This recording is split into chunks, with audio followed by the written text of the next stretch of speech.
In today's show, less than 2 weeks away from the NBA draft, we dig into the latest mocks from the internet's best prognosticators and talk about who they've got the Blazers taking at number 11. Welcome to Locked On Blazers. Let's get into it.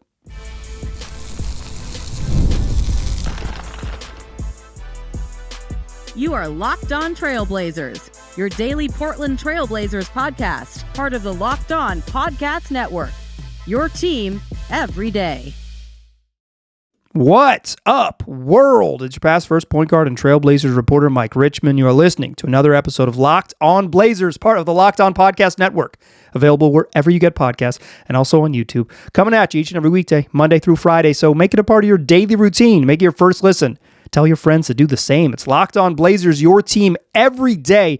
In today's program, we're talking mocks, baby.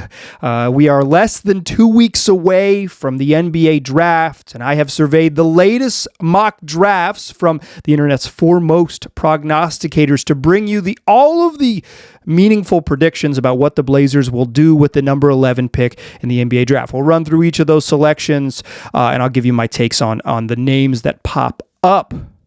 Plus, to close the show, I want to talk about NBA expansion. Just before the NBA Finals, Adam Silver held his annual NBA Finals press conference where he talks to the media for 20 to 45 minutes, somewhere in there, depending on the year. And he weighed in on NBA expansion. And while I don't think it directly impacts the Blazers like in the immediate term, I do think there is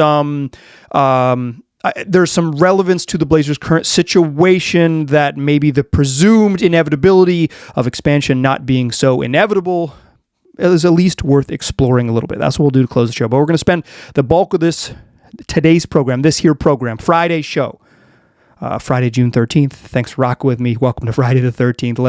Let's get a little freaky. Just kidding. Let's talk NBA mock drafts. Be freaky of your own accord. We are going to run through only mock drafts that came out this week. Like I said, you listen to the June 13th show. So these are just ones that have come out in the last 4 days. I'm recording this on Thursday evening. You're listening to Friday's program. So just this week, only the newest ones. And I'm fairly selective about mocks I share with you. I'm not going to just share everyone. It's folks I trust and been doing this a long time. I don't mean to say that newer creators or what have you do not have cachet. In fact, they certainly do. I'm just particular about who I share with you because I want to sort of reduce the noise and the nonsense. But even with all that said, I got 6 mocks to share from you from across the internet from sort of veteran draft folks. 6 mocks, 6 different names. If you include the mock draft exercise that ESPN released this week, 8 different names, which speaks to a couple things. One, this is what it's like picking at 11. Usually, the first 4 or 5 picks of the draft in any given draft, once you get pretty close, we're 12 days away from the first round of the draft, it gets pretty dialed, right? Everyone says these are the first 5 picks. And I think we do know in this draft, generally speaking, although there's some smoke about whatever the Sixers might do at 3, I think generally speaking, we kind of know who is likely to be in those top 5 picks. Then it gets a little murky, right? It gets a little murky about who's going to do what, and if someone makes a big trade, and if Kevin Durant happens to be involved in one of these big trades, obviously things could shift around. But I would say we generally know 5, and then the Blazers are the first 5 in some order, and we certainly know the first 2, it seems like. We have a good sense of it, but the Blazers are 6 picks away from there, and you just don't get a ton of consensus. And I also think there is a relative flatness after 6 or 7 in this draft, where a lot of people who cover the draft have different opinions from 8 to 17. There are a lot of names that appear on 8 somewhere and 17 other places, kind of like the Jeremiah Fears, Noah Senge type of spectrum, where it's this dude could be this could be a top 10 pick, or this is an outside of the lottery fringe top 20 pick. With all that said, let's start here. Jonathan Wasserman, who's been covering the NBA draft for over a decade, currently a Bleacher Report, and has been a Bleacher Report for some time. Jonathan Wasserman has the Blazers taking Asa Newell, big man from Georgia. I think I've shared my thoughts here a bunch on Newell, but I will do it again because that's what we're doing in today's show. I just kind of think I view him as a tweener. He's a really good athlete. I think people think in theory he's going to be able to shoot, but he shot under 30% from 3 in college. I don't think he has enough stuff on offense in terms of ball handling, passing skill to play power forward a lot. I think you get away with it a little bit, but I don't think you could ever, he could be, at least currently, he could be a consistent 4. So I think he's mostly a 5. And I think there's some questions about right now as he enters the league, is he strong enough to guard 5s? He just kind of seems like a tweener because of that. And I'm not someone who loves the sort of like power forward. And he's really athletic, right? Like I think on defense you could get away with him playing 4 and it'll be okay, but you have to play both sides of the ball. That's kind of the rules of the sport. So and it's not just that like I think he's incapable. I think it's like exacerbating problems for the rest of your roster when you play guys out of like in a weird position on offense, and particularly the Blazers, more weird fits on offense. I don't love Newell. I think he's probably going to be a pretty okay NBA player because of just he's like big and athletic, and I think you're going to get a guy who plays hard, and he was pretty efficient as a finisher around the rim. Then I think you can find like a rim running, lob finishing big man who kind of add some strength. I think you can find a role for that there. I don't love him at 11. I don't love him on the Blazers at 11. But that said, like, I don't know. I think I think he's very likely to get drafted right in that range. So it's sometimes about like where you fit into the specific puzzle as opposed to your overall skill set. The next one I want to share with you comes from Ricky O'Donnell from SB Nation. Ricky, been covering basketball at all levels for a long time. As long as I've been in the media game, about a decade, Ricky's been at it too. And he's got Jace Richardson from Michigan State. I bet Jace Richardson's going to be a pro. I have no doubt. I'm pretty confident he'll be a pro, right? From what I watched, I watched a really early season game of his, and I was unimpressed. But towards the end of the season, and learning and reading about him more, and now I'm not going to pretend like I went back and watched like 4 of Jace's full games, but I've YouTube scouted him after seeing some early game in the season, early in his season, a performance like. I think he's really skilled. He just happens to be 6'1". Like he measured he's like 6'1.5" barefoot. So like, we can call him generously 6'2", when he's wearing shoes. But like, he's got long arms. He's got a long wingspan. He's talented, like, so he might be able to quote unquote play a little bit bigger, but like height is just, you're not gonna be able to overcome it at a certain point. I think he can really shoot. He's a fun lefty shooter. Everything looks, when a left-handed person can really shoot it, for some reason, it just looks better than when righties shoot it. And Jace definitely has that. He's got some floater game. I think he kind of figured out how to, later in the season to score on, like as not just a shooter, at doing some other stuff, particularly sort of in that in-between area. Like, I think he has some skill. Like I bet he's an NBA player. I just wouldn't love drafting a guy like that on this particular Blazer team, because like a smaller combo-y guard has kind of been, first of all, the experiment they've been toying with from varying levels of like first ballot Hall of Famer with Damian Lillard to Anthony Simons with CJ McCollum somewhere in the middle, and like shout out Will Barton and Mo Williams along the way. Like they, a sort of archetype they've been toying with for 15 years. It's fine, but it just wouldn't be like a priority at 11. I think again, like I bet Richardson is like one of the first 15 picks in the draft. It's just I don't love him for the Blazers. Next pick, Danny Wolf. That's who the Ringers got the Blazers taking. Big man from Michigan. I am so torn on Wolf because he's the type of player I like. He's a weird giant person who can really pass. I think my challenge with figuring out how Wolf fits in the league is that I just can't envision what he does, right? He sort of played point guard at Michigan at 6'10". He got a lot of primary initiating stuff, and he got to dribble and make plays and make reads and he got the ball in his hands. He got to do stuff, right? I'm a little worried that he's big. He's measured 6'10.5" in shoes, or barefoot, 6'10.5" without shoes at the combine. He doesn't have super, super long arms, but like 7'2" wingspan. That's about normal. Like I think the NBA norm is about +4, at least according to John Hollinger. So like he's about in the right spot for a wingspan. So he's got super short arms. I don't see him as like a really high level rim protector to play center.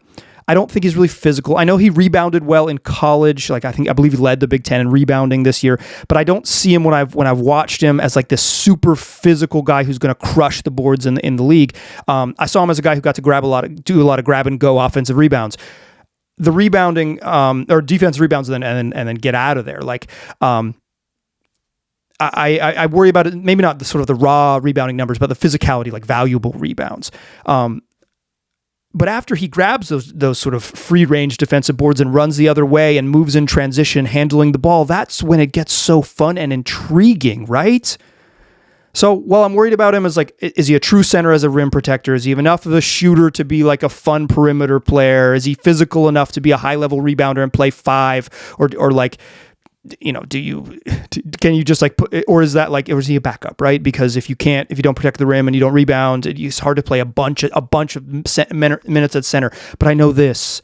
He's so big and so skilled, and that's the way the NBA is going.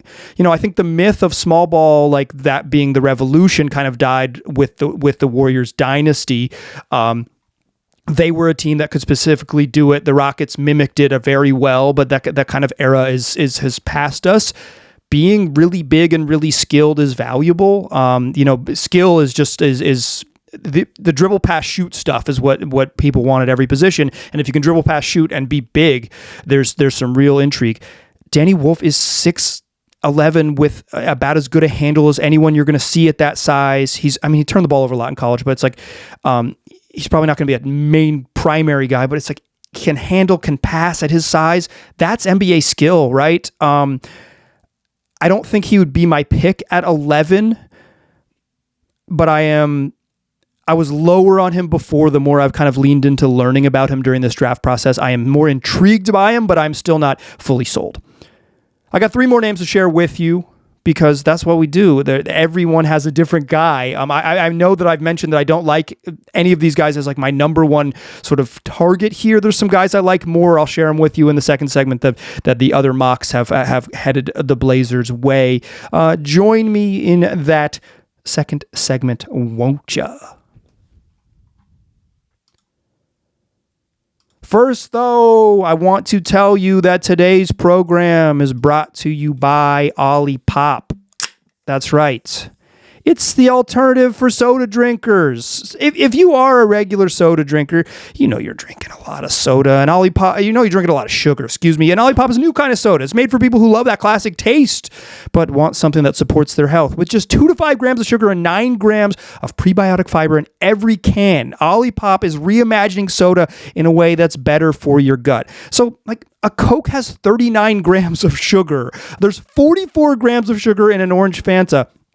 OLIPOP totally flips that on its head with just a fraction of the sugar, no artificial sweeteners, and gut-friendly ingredients. OLIPOP gives you about a third of your recommended daily fiber in one can. Plus, they taste great. So if you're like me and you're going to be drinking a crisp apple OLIPOP on a Thursday evening, or maybe you're looking for a more traditional flavor. You're looking for that vintage cola to kind of replace that Coca-Cola habit. They've got both new flavors and classic flavors that are going to quench your thirst and kind of scratch that itch if you are a soda drinker. And if you're not a soda drinker, these are low sugar, high fiber beverages that taste pretty darn good. So get a free can of OLIPOP. Just buy any 2 cans in a store and they'll reimburse you for one. Head to drinkolipop.com/LockedOnNBA to claim your free can and find OLIPOP near you. That's drinkolipop.com/LockedOnNBA. All right. Let's talk some more mock drafts. Let's keep it rolling. Let's keep it rolling in the mock draft world. This next one comes from friend of the program, Rafael Barlow. All these mocks came out this week. This is all brand new to me, at least. Many of you have probably already seen it because it's mock draft season. But Rafael Barlow has a name that he told us right here on the program that he was probably going to mock to the Blazers. And guess what? In his last 2 mocks, that's the name that he's mocked there. Derek Queen. Queen is kind of like not too dissimilar from Danny Wolf, who we talked about in the second segment. He's big and skilled. Very different players, to be certain, because Queen is kind of like a post up, maybe high post hub passer, as opposed to like a point forward who can operate in the open floor and like beat you with a crossover at 6'10". He's more of like a skilled passer, ball handler, with maybe some questions about what's he going to do on defense, whether he has the motor to be a high level defender, whether he's got this sort of conditioning to be a high level defender in the league. But again, it's just like he's so big and so talented. The bet that you're making on Queen is that he's so big and so talented. Sam Vecini said like the high end outcome for Queen is like what scouts who are really high on him think of him as like Alperen Şengün, is that while he isn't maybe a great defensive player, he's a totally competent one, but he's a money 20 and 10 guy with some playmaking skills, 20, 10, and 5, right? I think the other worry is that he's Andre Blach, is that he's just like, yeah, this is a big, intriguing, offensive, skilled player who can never start on a good team. And I think that's where you get caught. I would say Raphael is, friend of the program. He's much higher on Queen than I am. He's also like, he does this for his job. It's like his career. So I would trust him in general with his eyes as opposed to mine. But like in terms of my personal preference, I am lower on Queen because I don't see him as a rim protector, and I don't see him as a shooter enough to play spacey either. I really don't see him as a power forward, period, defensively, but and offensively if he can't shoot. But like I really don't see him as a power forward, and I don't see him as valuable enough at the things I value in centers, which is that rim defense and like being big and in the way at the rim, or if you're not, it's the highly skilled kind of offensive force. I worry that it's like to get the most out of him, you have to play through him a bunch, and he might not be talented to play through him a bunch. I think that's kind of the tough balance you're striking with him. I like him though. Like I'll enjoy watching him on another team. And like if he's the best player available, and the Blazers determine that, I think my own personal biases, I'll still have them, but I'll be open-minded. But I would be surprised if they went this direction. Next one, Kevin O'Connor from Yahoo Sports has the Blazers taking Liam McNeely from Connecticut. McNeely was a guy who I think was like generally in this range early in the season. Is a high level recruit, supposed to be a one and done guy, gonna go pro. UConn's produced a bunch of pros recently, et cetera, et cetera. It was like he was gonna be here, and then like he had an ankle injury and kind of some low down production, and UConn struggled this year relative to their past 2 seasons when they won the freaking national championship. And so like I think he dipped a lot, and then he was like a late first round guy, and I think he's been climbing from just like watching the mocks and reading about the NBA draft. He is someone who in the post-college season, as we've got into workout season with all of those things, it's like his stock has risen a bunch from like, oh, he's going to get drafted in the 20s to now like back into the, most people have him in the teens, and Kevin O'Connor has him all the way up at 11. He's not probably my favorite pick, but I do see him as an obvious need. Like he's big and he can shoot. Like he's a big forward who can shoot it. And I think that would be really helpful to the Blazers because you can fake it better on defense as being big as opposed to small, CJ Richardson. But like you can, if he can shoot it at the level that he supposedly can shoot it at, although I don't think he did in the entirety of his collegiate season, he's like, that is the type of player that plays on every team. Maybe he's not a starter for every team, but like, as peak, you expect him to be, right? But like even if he's like a top 7 rotation guy, that's a dude who plays in the league for 12 years because of that, the size and the skill set. Next one, Sam Vecini. And now we're getting into names that I think are more intriguing, although I am a little dicey on them. Sam Vecini has the Blazers taking Carter Bryant from Arizona. On yesterday's show, Tyler Rucker of No Ceiling stopped by, and we spent about 8 minutes talking about Carter Bryant because Tyler is a big Bryant believer. I have trouble with guys like this because obviously I don't watch them in high school, right? I don't see them on the AAU circuit. He just played so little at Arizona. I don't really care about the he didn't start stuff. Like I know people like he wasn't even good enough. I don't care about that. I don't care. That doesn't really bother me. That's not a red flag. But it is. What it is it makes things murkier. You're really projecting. You're really hoping that this sort of like, you're really looking at a lump of clay and hoping that it just like, is immediately a 3-and-D NBA power forward. He's 19. He's 6'7". He looks like an NBA player. He's a really good athlete. I think because of what his defensive instincts and his physical tools, show you is that like, he probably is a baseline of being a pretty darn good defender. If the shooting, albeit very low volume, but he's a pretty accurate shooter at Arizona. So you're talking like if he missed 4 more threes, we're just like, he's a bad shooter. So like it's that low volume. Like it is, he's an archetype that is valuable in the league, and he fits the Blazers type of player, the athletic, rangy, multiple positional defender plus with some shooting upside. he starts to be a name where I'm like, that makes sense. I don't think he's not a home run for me at 11, but of all of the names of the first 6 I've given you, he seems to be the most appealing. I don't love Newell. I don't love Richardson. I don't love Wolf. I don't love Queen. I don't love McNeely. I like Bryant at least. ESPN did an exercise this week where they released their biggest need and best value, where Jonathan Givony gave at each slot. He said, "This, if you just drafted for need, this is what you'd take." And then Jeremy Woo on the other side said, "Okay, but if you're taking at the slot, here's what you would pick for best value." And when the Blazers when ESPN did this and the Blazers were on the clock, Givony made the selection for Yegor Demine from BYU, and Jeremy Woo made the selection of Kasparas Yakachonis from Illinois.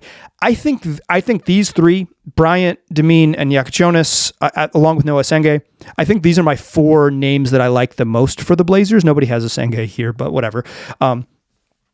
Bryant, because he's like prototypical 3-and-D, fits the Blazers kind of MO. You could plug and play. You could come off the bench and you could figure out, like, plug and play like for 11 minutes a night, right? Like, I'm not saying you could plug and play, like, but he plug and play in terms of fit into the. He's not a weird fit, right? He makes sense in kind of what they want to do. And then Demine and Yakachonis, like, the Blazers need more playmaking. They need more ball handling and creativity. Like, those are skills they desperately need. And Demine's just so big. He's like 6'9" with that creative skill. Again, really large, really big, skilled players. That's where the league is headed. Yakachonis, he's like, 6'5", 6'6". If he's a point guard at that size and can create his own shot and make plays,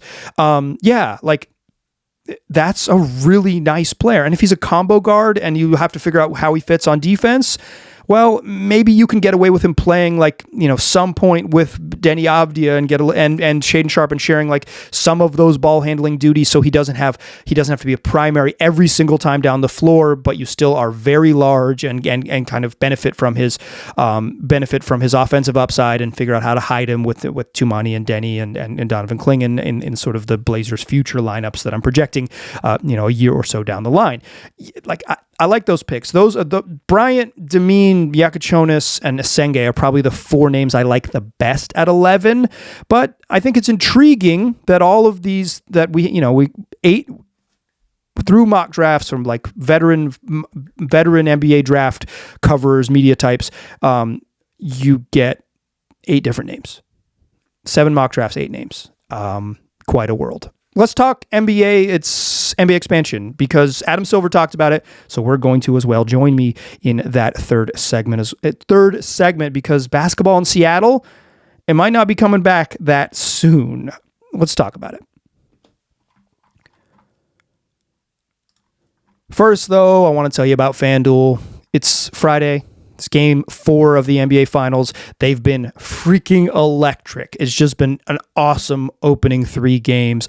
And if you want to get in on the action, FanDuel is there for you, and there's never been a better time to do just that. They make it easy to stay in the game. So before tip-off, you're listening to this on Friday morning because you're making your first listen of the day, and you can get in on all of your pre-game wagers that you're used to. But if you miss tip-off, if you sit down and pull up the FanDuel app after the game starts, you can still get in on all of the action. You can build same-game parlays with multiple player props in-game, live betting on everything you want to do, plus all of your other, if you don't want to do player props, all of your other live bets once the game starts right there on the FanDuel app. Plus, how would $200 of bonus bets add to the excitement when your first $5 bet hits? If you're new to FanDuel, it's a perfect time to sign up because you can head to FanDuel.com and place your first $5 bet. And if it wins, you'll get $200 in bonus bets. Make every moment more with FanDuel. It's an official sports betting partner of the NBA. Still a pass first point guard. Still Mike Richmond. You're still listening to Locked On Blazers. Shifting gears a little bit, a lot of it. We're actually going in a completely other direction to close the show because it's a Friday. Let's talk about something something completely different to send you into the weekend. Prior to the NBA Finals every year, Adam Silver addresses the media because there's a huge media contingent of national reporters and obviously some local folks who are covering each team who cover the NBA Finals. And so Silver does like a sort of State of the Union. He does it at All-Star. He does it at All-Star, and then he does it again at the NBA Finals. And he spoke about many things. But one of the things he asked about that I think is sort of relevant to the Blazers situation, or at least intriguing to me because of Blazers geography, is expansion. He was asked by Joe Varden of The Athletic about expansion, and he did not sound like someone for the second straight year. It happened again in last summer. It happened last summer in June of 2024. It happened again now in June of 2025, where like Silver doesn't sound like someone who is gearing up for the inevitability of NBA expansion. He said, and I quote, "Of course, our expansion of current NBA teams, of course, there's the expansion of current NBA teams. And I say the current sense is we should be exploring it. I don't think it's automatic because it depends on your perspective on the future of the league. As I've said before, expansion in a way is selling equity in the league. And if you believe in the league, you don't necessarily want to add partners. On the other hand, we recognize there are underserved markets in the United States and elsewhere. And I think markets that deserve to have NBA teams, probably even if we were to expand more than we can serve. But we always have an owners meeting in July in Las Vegas, and it will be on the agenda to take the temperature of the room. We have committees that are already talking about it. But my sense is at that meeting, they're going to give direction to me and my colleagues at the league office that we should continue to explore it." So that means it's on the table. But what it doesn't say there is, yeah, it's going to happen. We're excited about it. There's some markets that the NBA wants to go to. In fact, in that same answer, Silver just said like, "Oh, and I want to say one other thing. You talked about expansion in the NBA. I want to talk about expansion in Europe." And he brought up the idea that like unprompted, this question kind of led about, hey, are you going to expand to Seattle and Las Vegas, the sort of a presumptive two cities where the NBA is obviously going to end up, maybe. Silver said, "Oh, I want to talk about, expanding the league, but also I want to talk about expanding internationally. We have NBA Africa, which is like sort of our league in that to like create like an NBA wing, an NBA funded competition to find talent and create a place and a league for African ballers. And we also want to do that in Europe, and not because like they think that's an untapped market. They think they can probably compete with maybe Messi EuroLeague to some extent.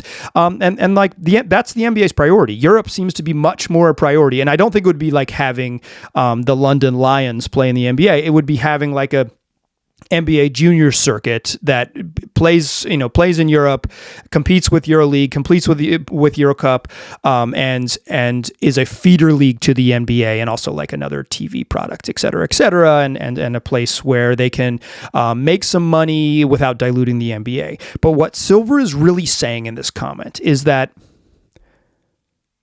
if you're an NBA owner, you don't want to split money with two more teams. Basketball-related income, that's what determines the salary cap, BRI. That's what determines player salaries, maximum salaries, the salary cap every year. That's what's split, the sort of the whatever it is, 51-49 split between players and owners. If it is the bigger pie, right? Like if it's the same ingredients, you're just getting a smaller slice. And that's what he's saying with that answer. That is 100% what he's saying, is that it's, on the other hand, he says, if you believe in the league, you don't necessarily want to add partners. Because, shoot, if you own the Knicks and you're James Dolan and you're rich and you're making money, why do you want to share that money? Because James Dolan is like the chief among not wanting to share the cash. Why do you want to share that money with Seattle? Why do you want to share that money with Vegas, right? That's... You've already signed this media deal over the next decade or whatever. Like, you're not getting more money. You've already made that deal. So if you do add more teams, they're just splitting the same amount of money you're already getting. Obviously, you can generate more money because there's tickets and maybe you get, maybe there is basketball related income that is benefits from adding those two markets that isn't sort of the direct already negotiated media deal. But there's an equity challenge. The belief was always that an expansion because the expansion fees were going to be so high, that adding new cities in Seattle and in Vegas would entice owners to be all about expansion. And in fact, Bloomberg reported in 2024, in late 2024, that the league insiders believe that franchise fees for two teams would be as much as $12 billion, about $6 billion a piece, to add teams in Seattle and add teams in and add a team in Vegas. That means every team just gets $500 million. basically. That's kind of what the math is. Every team gets 500, gets half a billy. Thank you. We appreciate it. Thanks for letting us into your league. Here's $500 million. And then, and even billionaires enjoy getting $500 million. They would be all about it. But $500 million isn't a one-time fee. Then you're splitting equity in perpetuity with a league that is, that doesn't have, it's not unlimited finances, right? Like, I think individual valuations of teams go up, but in terms of yearly income, there is splitting equity is maybe not a draw for every owner. And as reported by Howard Beck of The Ringer back in February of 2025, even if the NBA were to announce league expansion this summer, okay, you know what? It's happening in Seattle. It's happening in Vegas. Most folks believe that it would take 5 years from the announcement. So we're talking the 2030, 2031 season for those teams to exist and play and all of that. We're a long way out from it. So what does that mean for the Blazers? While they are for sale, I think I don't actually think the Blazers are in danger of moving. But I think it is a non-zero possibility. There is a reality in which that happens. It's small because I don't think the league wants to deal with that. I don't think particularly the league wants to lose the entire Pacific Northwest in favor. Certainly they wouldn't move the team to Seattle because you, dear listener who lives in the Portland area, could just drive up there and be mad all the time. They wouldn't do that, right? They don't want that. They don't want that mess. So it's like, would they abscond the team to Vegas? I don't think they want the fallout from that. That is not their ideal outcome. That's just not a place where the league wants to happen. It's not nothing. It is certainly a thing that could happen. And without the future of, hey, you're getting a team for sure in Vegas. Hey, you're getting a team for sure in Seattle. The threat of flight remains a thing. But I don't think it's because they could actually leave. I think it's because an owner could leverage the threat of flight to get more public money to do stuff. Okay, we need more public money because we're going to develop the Rose Quarter. Give me tax dollars, right? That's what the worry is. That it is the leverage, being able to leverage the idea that there are markets that might be better, larger television markets that might be better served for the sort of larger health of the league than Portland, and a new owner when the Blazers sell in the next year or so, a new owner being able to leverage that fear against you, a taxpayer here in this city, or if you don't live here, your friends and relations that do. I think that's actually the delay of, for me at least, the way my brain works, the delay of expansion is more about the leverage of ownership than it is about the Blazers actually leaving. But the longer that there aren't, I think that it's been 18 years since there's been a team in Seattle. When we get to 25 years without the Sonics, the noise is going to get louder about deserve. And I remind you that deserve's got nothing to do with it, but it always remains a thing that can hold over a team in transition, which the Blazers with new ownership, et cetera, would be a team in transition. I don't think it's a thing to be worried about, but it's a thing to know about. And if you are knowing things, hopefully if you were someone who wants to know things, hopefully this podcast helps you know things and kind of tease out the logic. Even if you disagree with my sort of how I connected the dots there, at least you have the first two dots and you can connect them however you want to on the back end. That's going to do it for today's program. We will do 5 of these next week. I'm trying to get some more draft interviews with folks that know stuff back on the program. So we'll look for those next week. 5 shows wherever you are listening to this. Also on YouTube. If you're watching on YouTube, it's available on all the audio platforms, and you can tell your friends all about it. Tell them that Locked On Blazers is wherever they're already listening or watching stuff, and then come back for 5 more shows next week. I appreciate you listening. I'll talk to you soon.